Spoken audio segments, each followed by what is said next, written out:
Buenos,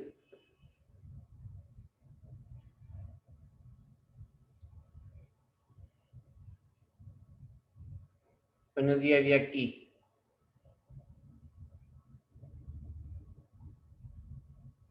¿Cómo está Jacqueline? Buenos días, profe. ¿Todo bien? Sí, ¿todo bien usted? También bien, gracias a Dios. Todo en orden.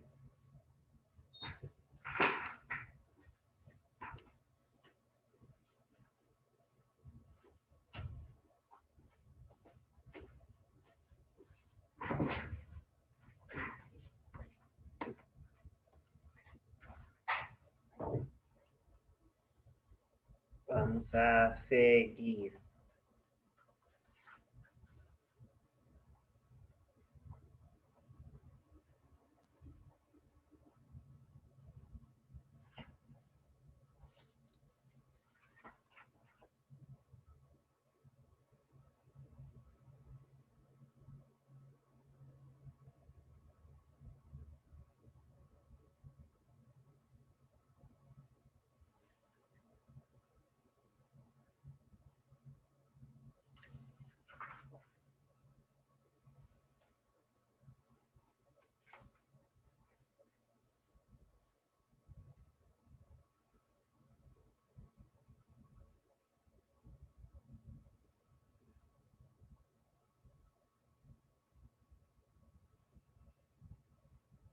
Vamos a ver ahora la teoría de la liberación de energía.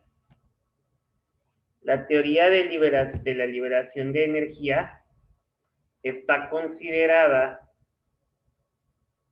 o se considera a los accidentes como el resultado de una liberación de energía fuera de control y mayor de la que una estructura, incluyendo el cuerpo humano, puede tolerar sin sufrir daños. Esta teoría le otorga menos importancia al factor humano y se concentra en analizar la naturaleza de un acto o acción inseguros que conducen a un accidente. Es así que una filosofía de control de riesgos indica que es más productivo para prevenir, evitar o reducir las consecuencias de las pérdidas. El concentrarse en el factor humano. Sin embargo, otras más sostienen que es mejor concentrarse en la parte mecánica para crear un ambiente físico, social y psicológico en el cual el ser humano opere más seguro. Esto no implica que solo uno de estos puntos de vista debe ser utilizado en forma exclusiva. Simplemente debe tomarse en cuenta a las dos y decidir en cuál conviene hacer énfasis por el riesgo de que se trate. La respuesta generalmente se basa en la economía. Lo que es un hecho es que el control de riesgos debe aplicarse considerando las siguientes bases. La fase anterior a la ocurrencia del accidente que es un presuceso, aquí se presentan las mayores oportunidades de diferentes tipos de control. La parte que comprende al accidente mismo, suceso, en estos momentos es imposible la eliminación o prevención, salvo en la etapa inicial, porque lo único a realizar es el minimizar la severidad del suceso a través de la reducción. Y las consecuencias del suceso, o sea, el post-suceso, lo único que queda por hacer es identificar cómo se originó.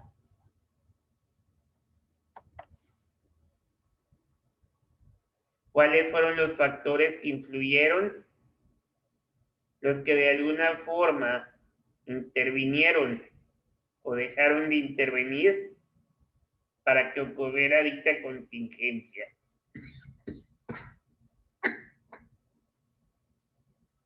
Por lo cual debe efectuarse un análisis de las causas. Por un lado, y de las consecuencias por otro, para así definir, a partir de la experiencia, nuevos tipos de control. Aquí también, muchachos, con lo de la electricidad, tenemos que tener mucho cuidado cuando surgen siniestros, cuando van a ocurrir siniestros y cosas, porque tenemos que desconectar todo o bajar el switch de todo el hotel para que no haya más afectaciones severas. Que acuérdense que muchas veces pueden venir descargas eléctricas y eso va a ocasionar a veces que nos quemen las computadoras, las pantallas, etcétera. Entonces, para evitar todo, pues, que se nos dañen todo el equipo, todo lo que se maneja dentro del hotel, pues lo mejor es desconectar todo y bajar la luz de todo para que no afecte tanto. Y ya cuando te pase el suceso, o sea, lo que haya pasado, ya volvemos a activar todo y vamos a proteger un poquito más las cosas. ¿Cuáles son los pasos en la reducción de riesgos? Los métodos de control a usar dependen, por lo tanto, de dos variables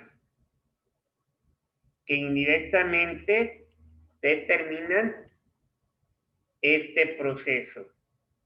Una son las fases o etapas del accidente, o sea, el presuceso, suceso o post-suceso. Y los tipos de pérdida potencial que puede ocasionar determinado suceso. Invariablemente, el primer paso en la reducción de riesgos es volver a estudiar la primera etapa del proceso de administración de riesgos, que es el reconocimiento, identificación y análisis de los riesgos. Para conocer, por una parte, los sucesos indeseables ocurridos y las situaciones que en la empresa estudiada pudieran causar riesgos, independientemente de si han ocurrido o no. El conocer las causas que produjeron siniestros, facilita mucho el análisis, ya que solo requieren de una solución. Ahora bien, también es importante estudiar las pérdidas potenciales que se espera tener de acuerdo con los bienes expuestos y el tipo de pérdida a que están sujetos.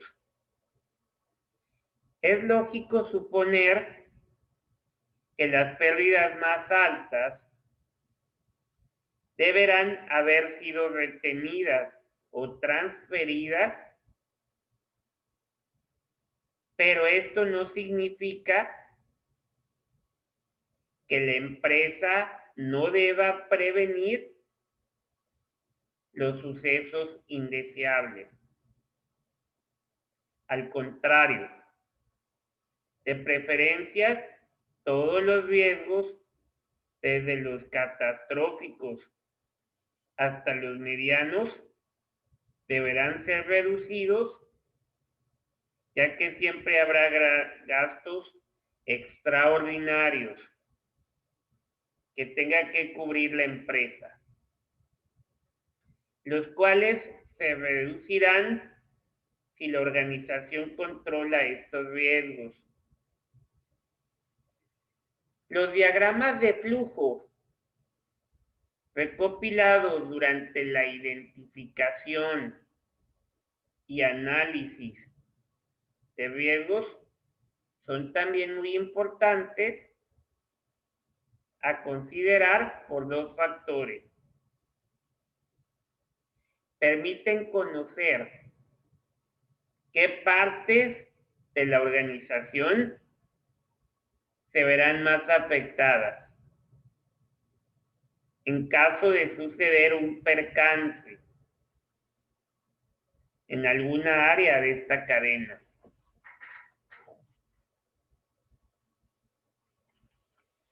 Como ayuda para aplicar la teoría del dominó e identificar cuál ficha es la más importante y controlarla, para que si se cae, no tire las demás fichas.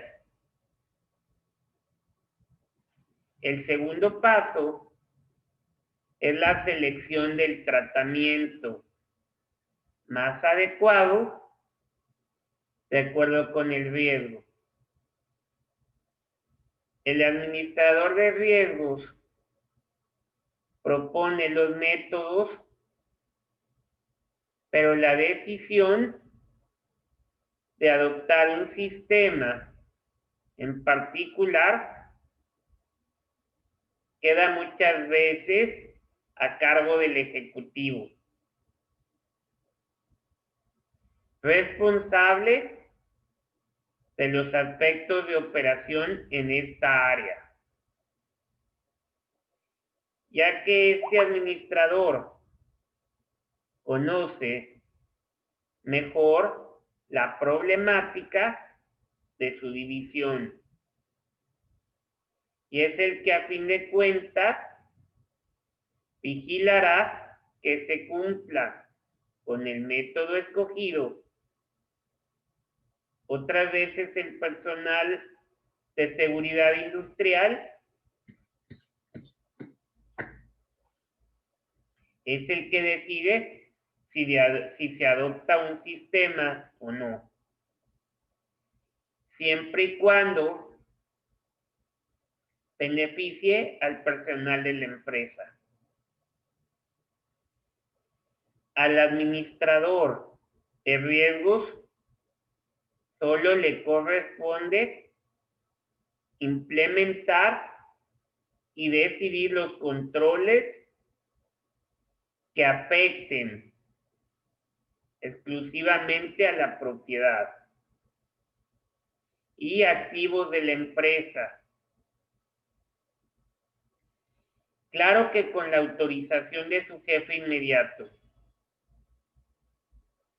Si esa es la política de la organización, la aplicación de las técnicas de control se pueden clasificar de acuerdo con la fase en que se utilizarán,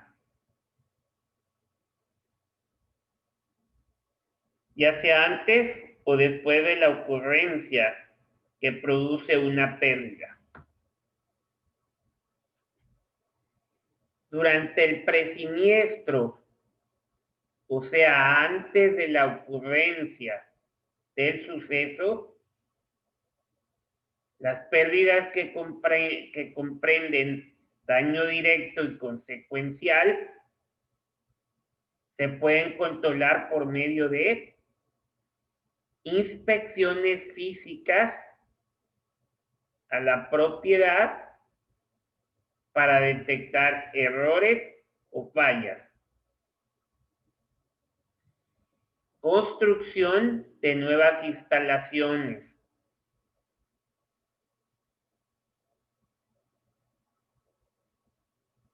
Métodos de almacenamiento que reduzcan los inventarios.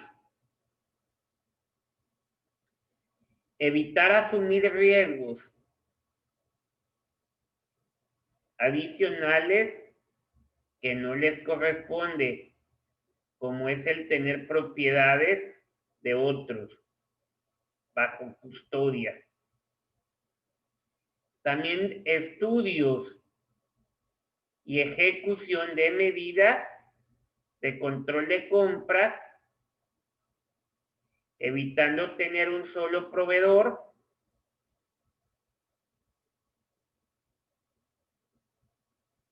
ya que si éste sufre un percance, la empresa se verá en problemas. Estudios y ejecución de medidas sobre orden y limpieza.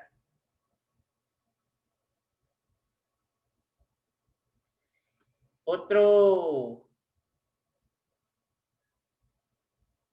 punto es proteger los activos y los ingresos netos al sufrir un siniestro o controlar la dispersión de este suceso. Por ejemplo, protegiendo a las instalaciones contra varios riesgos, por ejemplo, implantando rociadores contra incendio, separaciones, etcétera, colocando dispositivos contra robo, como pueden ser alarmas, vigilancia a las 24 horas, etcétera, aplicando procedimientos para minimizar la probabilidad de fraude, simulacros y pruebas de sistemas para verificar el buen funcionamiento de los dispositivos de seguridad.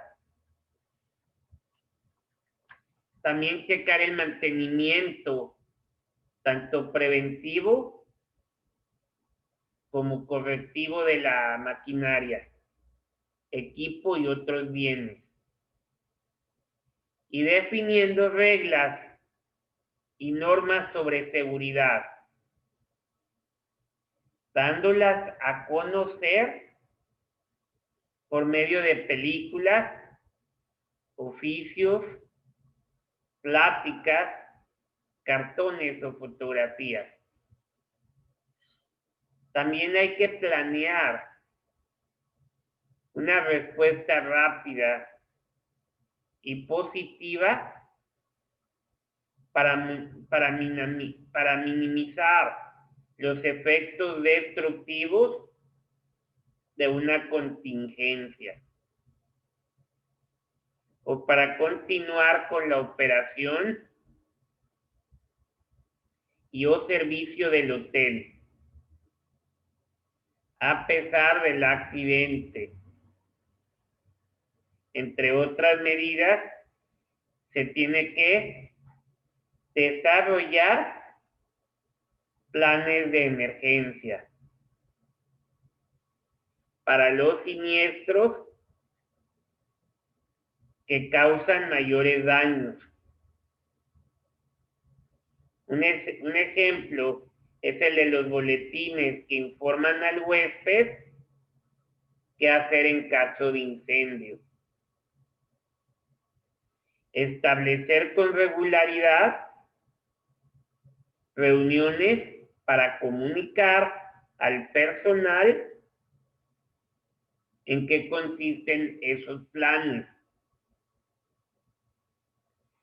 También hay que crear brigadas contra incendios y otras eventualidades por personal del hotel para que tranquilicen a las gentes, las evacúen y se enfrenten al suceso en forma positiva.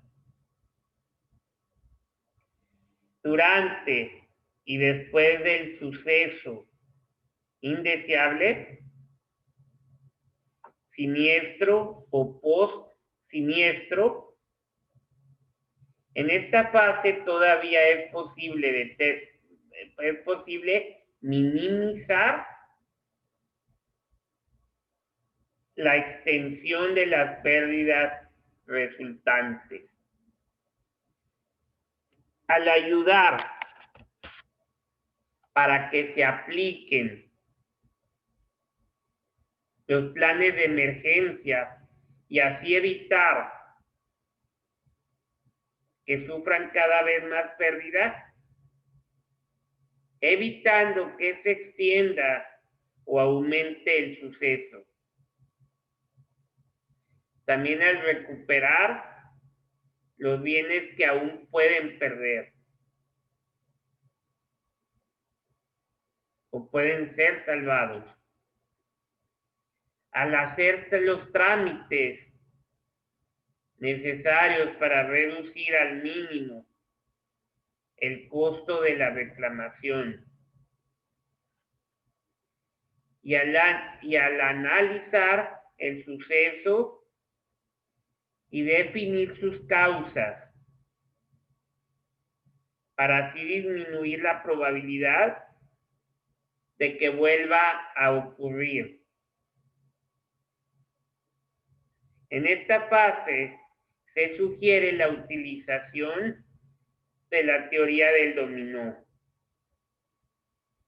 del método de cadena y de la teoría de la liberación de energía.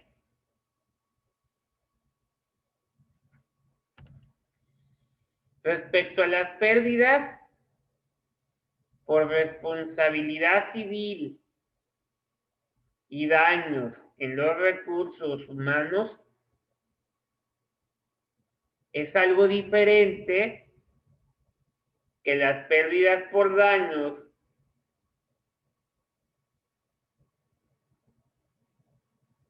directo y consecuencial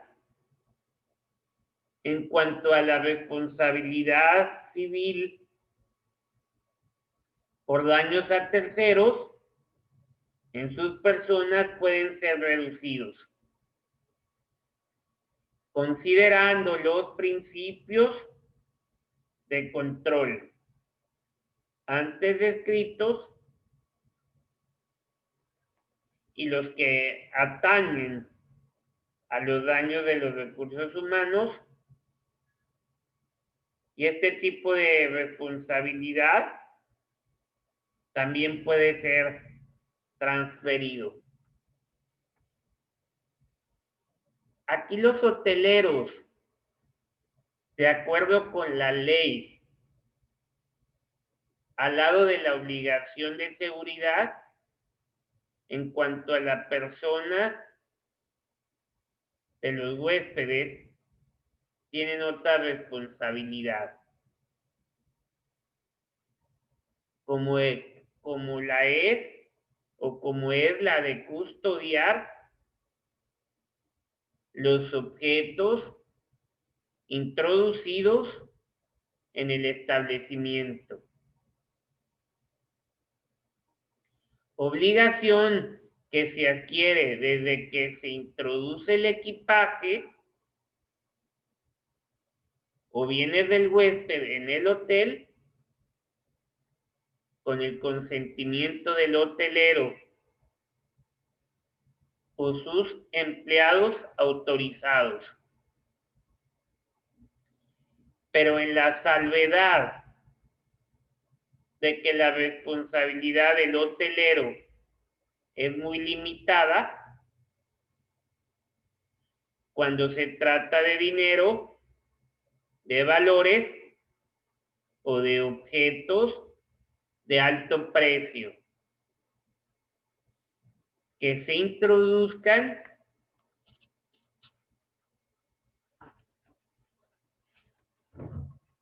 en el establecimiento, ya que estos bienes deben ser entregados en depósito al hotel o al hotelero o a sus empleados debidamente autorizados. Por su parte, el hotelero quedará libre de su responsabilidad como depositario cuando pruebe que el daño sufrido es imputable al propio huésped o a sus acompañantes, servidores, visitantes o que proviene de daño fortuito, fuerza mayor o vicios de los mismos efectos. Por lo que toca a las pérdidas resultantes en los recursos humanos, y estas se estiman considerando el tiempo necesario para reclutar a otra persona en el puesto vacante, costo del reclutamiento, el tiempo necesario para la capacitación del nuevo empleado, costo de capacitación y por las compensaciones que deberán pagarse a la persona que es reemplazada. Estas compensaciones, muchachos, son obligaciones laborales y sociales que se financian a través de los planes de beneficio para empleados.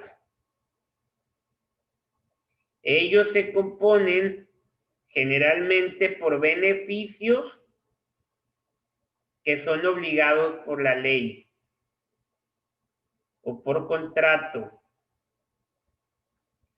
Y los voluntarios son los que otorgan al patrón o el patrón como un incentivo más.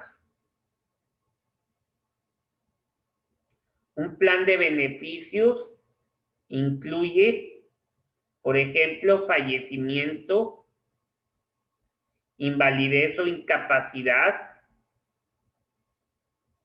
accidentes y enfermedades, antigüedad, jubilación, gastos médicos, compensaciones o beneficios adicionales. Un tercer paso en la reducción de riesgos es la implantación del tratamiento. El cuarto es la retroalimentación y el control. Es decir, la retroalimentación de información que permita evaluar la actividad. Como métodos de control implantados y sugerir los cambios que sean pertinentes.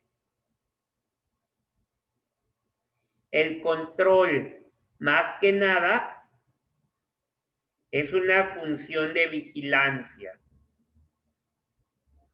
para comprobar que se observan los métodos de seguridad aplicados. ¿Cuáles son los procedimientos para reducir los riesgos? Está claro que un programa de reducción de riesgos deberá acaparar 3 etapas que son antes, durante y después del suceso. Algunos recursos utilizados en cada una de estas etapas o de estas fases son: si son antes del suceso, debe de hacerse inspecciones de seguridad. Debe hacerse inspecciones de mantenimiento. Deben hacerse estudios ambientales. También deben hacerse, muy importante, exámenes físicos al personal. Y también deben hacerse inspecciones de flotillas. Programas de entrenamiento que todos deben de llevar a cabo. También hay que llevar planes de seguridad. También tienen que llevar un orden y limpieza, planes de desastre y o emergencias, y los planes, análisis de tráfico. Es todo por hoy, muchachos. Que tengan un excelente fin de semana y los veo el próximo lunes. Que les vaya súper bien.